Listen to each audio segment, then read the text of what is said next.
It's been too long. We've needed to have one of these jam sessions. It's Bushido Billing time. Your I guys' agree. number one resource for billing and collections in chiropractic and beyond. We know that we talked about that last time, but they're averaging getting you 133% increase. That probably number's changed since the last time we checked because you guys are killing it even more. Probably. Yeah. Um, but Bushido Billing, the number one billing company for chiropractors, making chiropractic billing great again, keeping chiropractic billing great, and the founder, one of the founders, the only one that shows up for these things, Although it does say touch of wellness chiropractic. So is Karen I Hanna. just realized that. Because her founder, her other co-founder, is always busy on some vacation trip somewhere. I mean, we all just got back from our annual trip 2 weeks ago. So that was that for Bushido? That was for Bushido because we hit a goal and we pride ourselves in, Rewarding. creating that community and rewarding. And so we rewarded our directors because we hit a goal at like the very last minute. We hit it by a couple $100 and we took them to Mexico. That is, dude, that's Yeah. an amazing culture thing. And Yeah. just you guys have a huge team. And we're gonna talk Mhm. about, but I mean, um I think this speaks to what you and Jeff, you guys are so system oriented and it requires sound foundational systems that get you paid when it comes to billing and collections. Yep. But you know, what's the one thing you've learned in growing this team as a leader, founder, manager that maybe years ago me and you sitting at a bar would have been going, "Oh, I never thought of that." Yeah. I think the hard part is because we are 100% remote company that we're all spread out across the US. So I think definitely trying to create those relationships are Yeah. super important. So I think that's been the biggest thing that, yes, the systems and processes, like it's black and white, you do that, you teach it, but I think us focusing more on our relationships. So by doing these annual trips that, we get together. So we have a director who, God love her, at this trip that we have been saying her name wrong for the last year and a half. And she just thought it was because somebody had an accent at first and we were all just following along. And I was like, hold up. So, like it's funny things like that, but Call I everyone think it, do that, Karen. yeah, it brought us closer together because she had introduced herself to my husband, and I was like, wait, hold up, say her name again. I was like, I live in the Midwest. Like there are no accents in the Midwest, like none. And so yeah, so I think that has been the biggest thing is really focusing on our relationships and how we bonus and how we build, you know, that Yeah. camaraderie in the team, even though we are remote. And so like that's one of the things that we can do together in person that you can't do quite as well remote, but it was like we always have like we come out with such amazing ideas when we've had our annual trips, and so they are very valuable, which then in turn from this trip that we just had, now we are doing another trip in 6 months and bringing more people so we can have more of that interaction, and doing different bonus structures and things like that. So I would say that was probably the biggest thing. Like, yes, we knew it was important, but I think we maybe underappreciated it at first. But now like that's what we lean into. Like we love our team. Our team, like they are an extension of our family. And so like I definitely think like that's for sure one thing I didn't realize how big of an impact it was and how much fun it is. Like that's the other thing. Like who calls their one of their directors the wrong name for a year and a half and she never corrected us. So Yeah. I love it. All right, before we get one last thing, me and Karen, we joked that our birthdays are right next to each other. She came up to Indianapolis and we were um It was a blast. we gotta do this fucking podcast. It would be basically a podcast about being privileged Karens, Being a Karen. travel and spend money, and we're such little bitches about, but not Okay, like, like hold on, wait, what no. was there This what is was your this is how you Karen. what's your latest, oh my God, they fucking sucked customer client experience that you have at the top of your head? Oh gosh. Mine's yesterday or two days ago at the airport. Oh no, sorry. The hotel. Stayed at the Hotel Bennett, South Carolina, Charleston, the luxury hotel. in like it's the place to be. And I went downstairs to get a soda pop because everybody knows I love my Coca-Cola. Yeah. And I it's like 2 a.m. and I'm like, hey, is there any place? No, sorry. Not, hey, even which I found out later, there's a Circle K right down the block that if you want to walk to. They could have been like, yo, Yeah, this is this uh, this is $1,000 a night hotel, by the way. So like, yeah. okay, so I don't know if you have anything in your. No, I've actually had a really good streak of like amazing customer service. So don't jinx me, but I think the last one we had was when we were in Indianapolis. At least the one that I can think of that stood out was like we were at the high-end steakhouse and our waiter was just Just awful. And it was like, what are you doing? Like you didn't ask to refill my drink because you could have made the whole round of the table. Like you cost yourself probably $600-700 by not asking us if we wanted more drinks. yeah. And was just so like nonchalant, didn't care about it. And I was like, "Ugh, whatever." So yeah, Well, you guys yeah, are loving it up, and people are loving Bushido Billing.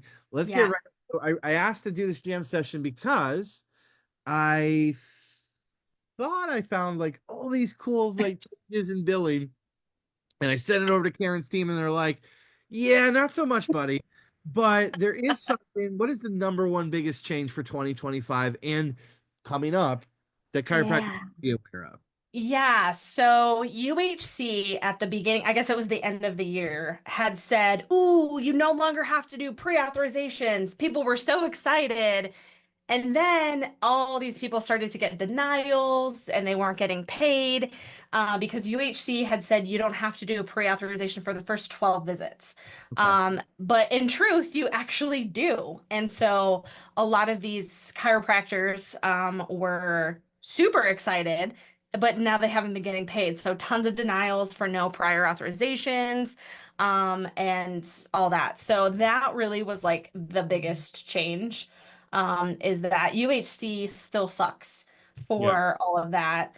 And yeah, so that's probably I would say like the biggest thing. There have been some decreases in fee schedules that we've seen, particularly from Medicare, because Medicare, of course, always.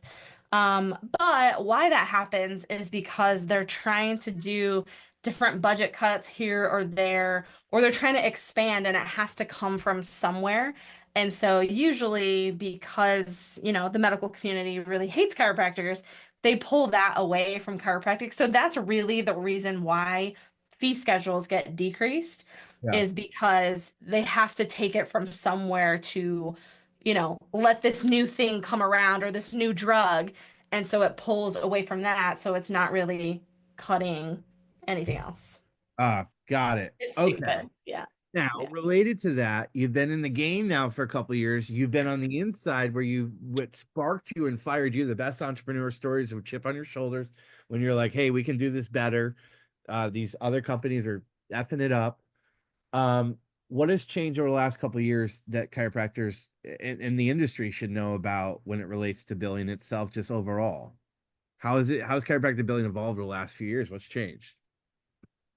Uh, really, like I think they're clamping down on like they have you call them like the Mercedes 80s when you could bill 4 units of electrical stim, you could do a therapeutic exercise just by stretching somebody's neck. So I think now like they definitely are cracking down that you have to be like documentation is everything to you. So if you document it and you do it properly, everything is great. You can bill for the PT and the therapy that you do. And so that's really kind of the biggest thing is that if you bill it properly, you can get paid a decent amount and get paid for the work that you're doing. So I would say that's probably the biggest gripe that most chiropractors have. It's like, okay, well, you're not billing it properly. Like if you're not doing, like some of the codes, you have to do a therapy for at least 8 minutes. Otherwise, you can't bill it. Okay, then don't bill it to insurance, just bill cash. Like that's the other thing. So I feel like people are stuck in this dichotomy of, well, if I can't bill it to insurance, I'm not going to do it. Just charge cash. You can still bill insurance for the billables, Right. like your adjustment and an extremity, And, if you do a therapeutic exercise, stretching, things like that, that meets the standard of the time limit. But if it doesn't, just bill cash. You're still doing it, charge for it. And that's what I think a lot of people don't realize that you can mix because if you present a financial policy properly, it's all included and part of there. And it's like, yeah, this is what it costs. So, This is the magic, Karen. She answers questions before I'm like, oh, she answers that right in there. Like, why do chiropractors struggle with insurance? Why should, well, let me ask you this. Why, why should they choose Bushido? Let me get right to the meat and potatoes, and then we'll kind of go around that. Why should they choose Bushido Billing to help them ease their pain, make them more money, and make their life easier? we're amazing for one. But I mean, really, I would say like definitely the authenticity of the company. So, obviously, people, you don't want Jeff and I to do all of your billing. Like that would be a train wreck for you. But we have some amazing billers on the team that like they know their stuff and they get very protective of their the clients that we assign them, and they are like out for blood. If something doesn't get paid properly, they are going to follow it up. They're going to make sure that our clients are taken care of, and that it's not going to be like, oh, it's fine, like just write that off, no big deal. Right. So that's definitely our big one. And we're going to be honest, like we built our company off of communication. And so, like, for example, if somebody's not billing appropriately and we're like, hey, if you build it this way or you code it this way or try collecting this way, you would make a bigger profit. You could collect more because you're actually doing the service. So that's just something that we do as just part of who we are, is because we want to take care of our client. Like, yes, it's a business. That is our main goal, is to make money. And we do, but we want to make sure that our clients are taken care of. Like, we do not have a very high turnover rate for our clients. Like, once they stick with us, they don't leave because, like, we can say, okay, bye, but there is nobody better out there than us. Yeah. And I can say that with certainty. How do you know how do chiropractors know if they're not using a quality billing service like Bushido Billing, if they're leaving money on the table? Like, Yeah, so I would say like definitely look at your AR report. I feel like a lot of chiropractors or just doctors in general, they don't really know how to properly look at their AR account. So like that should be manageable. It should never give you like, oh my God, there's so much money out there. That's how you know there's a problem first. Like you should always know where your money is. So you yeah. should have a tracker on it. Like, yes, it does take some time for insurance to process claims. So I would say that is the number one thing. Or if you have staff that they pull up a patient's account and look at their ledger and they can't make 2 cents of what's going on, that's also a problem because your ledger should be super clear. They should be, this was paid, this one's not, this one had an error, this one is outstanding. So I would definitely say like the AR report, if you look at that, that's probably your biggest indicator of if you're not collecting properly, if things haven't been posted properly. So the money could be there, but it hasn't been accounted for. So then that comes back to what do your ledgers look like? Are your ledgers clean? Are they a mess? That's kind of the biggest thing. Uh, what is your favorite right now? Like, we all have our favorites, from like client success story, turnaround story, cleanup story. Who are you loving on? If you can name names, you can't, all good. But who's lit your ass on fire in a good way? For you guys, are Um, the building that you guys are like, man, this has just been a great story to hear in between the team. yeah, so I can't name names, but this person, I know him personally outside of this, and he was literally that month he was going to have to close his practice. Oh And wow. because like his other billing company just wasn't doing it for him. And so he was like, you literally are my last hope. Like I have nothing left, like take it all.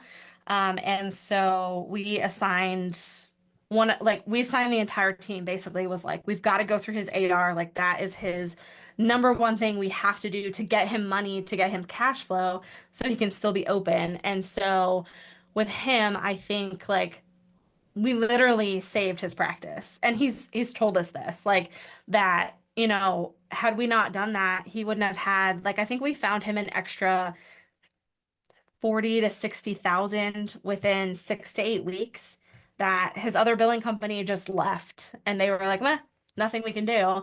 And it was because of some modifiers were wrong, or I think even one of them was like his MPI was the wrong MPI, like it was group two instead of group one, or vice Oh, versa. And so like it was a relatively simple fix, if you would just actually investigate. And so like we literally like our team just was phenomenal and just took such great care of him, just like we do all of our clients. But like that was the big one where he was like, yeah, you guys literally saved my practice. So yeah. good. You guys are killing it. You have you branched since our last conversation? Yeah, we Branched way have. out with where are you at in other verticals Well, right we haven't branched right out. So this was part of the conversation that we had. So we are going to, but it's not quite as close as we thought of where we're gonna branch. But we decided by looking at all of our numbers, that PT was going to be the better branch or better vertical for Oh us to do shit, Dan Bay because is watching this right now, and you know how much yeah, they fucking hates I know. PT. However, unfortunately, insurance companies pay PTs better than they do chiropractors. And so they have very similar codes where their coding and billing is super simple. But because of their NPI number is coded or the credentialing is as a PT instead of a chiropractor, they Yeah, get paid at a different rate. And so for us, because it's very similar, yep. and we Right. do have several clients who are already like they were just PT. So now we've kind of shifted because we're going to take over PTs, but we're going to give it a chiropractic message.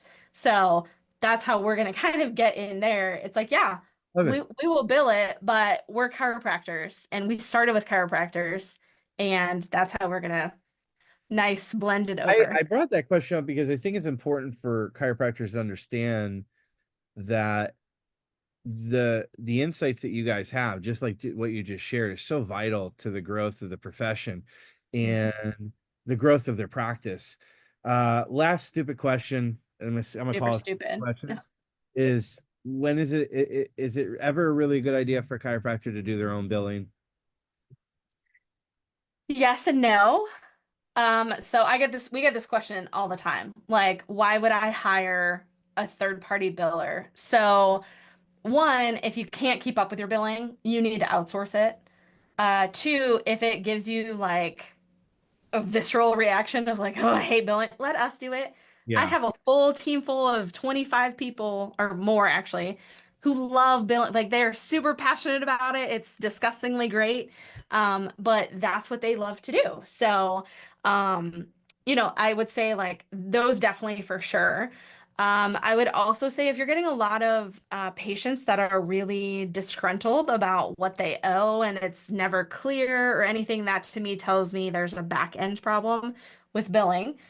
yeah. Um, and then honestly, like if you have staff that are telling you we are so stressed out because they're always on the phone with insurance verifications or having to call to figure out why, like let us handle that. We will make it feel like we are in your office as your team member, but we will take care of it. We will make it pretty, beautiful, less chaotic, less stressful, so your staff can focus on other things like taking care of your patients. So I would say like those are really the key things to look for. The people we don't want to work with are micromanagers, so docs who just don't want to let go. Like that's super toxic. Yeah. And we just now that we've grown so much, like we know, okay, we're not a good fit for you, and we're okay with that. We have a Wait, list is of it the other people same to thing as left. getting a patient tells you how to adjust you? Yes, yeah, yeah, weird. Aaron, I don't know. I've had a couple of new clients I call them the January liars now. Um, they tell you everything that you want to hear, Yeah. become a client. And now, Hmm. so I'm literally, I told Kat the other day, I go, I'm going to do what Equinox does. I'm not taking on new clients in January because January buyers are fucking liars. All of a Yeah. sudden, I start with them and they're like, well, could we just do that thing that I did before, but could you just do their idea? And I'm like, That's No. literally the definition of insanity. We are not insane. Like, Oh, I so don't, you get that even with billing. It's just we so do. you do what my Yeah. last biller did. You mean the last biller that lost you all this money? Yeah. So, like in our discovery calls that we do, so our COO does all of our discovery calls now because she's phenomenal at them. And she has certain things that are like red flags. So, Oh, I love it. if certain questions get asked or in like certain ways, or, somebody comes at us, it's usually a mom who works for the front desk for the son and their husband. So, that's usually kind of a red flag. We've had a Ooh, few of those. Yeah. But they'll say, well, we did it this way and this way and this way, and we want to do it like, okay, we still want to do cool. it the same way. Sure. Yeah. And it's like, well, you're coming to us. We're not coming to you. And there's only so much that we can do. And so once we get to the point of, look, you're losing money, we are not very happy because we're running into these issues, something's got to give. And so, our entry fee, our entry level was a little lower at first, but now like we just had Yeah. 6 people sign in the last week. Oh, So congrats, dude. That's thanks. awesome. Yeah. And so, like, we definitely can pick the people we want to work with and who, there's a lot of people who need it. And there are some people we totally understand that they are not good fits for us. But because we've been such an integral part now of billing, is we have great relationships with other billing companies that we feel comfortable referring to. Yeah. So even if somebody's not a good client of Bushido, we will then say, try these people because they're good, they will do a better job servicing you because of XYZ kind of thing. So, I love yeah. it, dude. You guys are killing Yeah. it. Bushido Billing. If you guys want to grow with those that know, you gotta go over to Bushido Billing or at least get on a call. Book a call with them. Head over to bushidobilling.com, bushidobilling.com. As always, thanks for jamming with me, dude. Absolutely. It's so much fun. Bye, dude. Bye.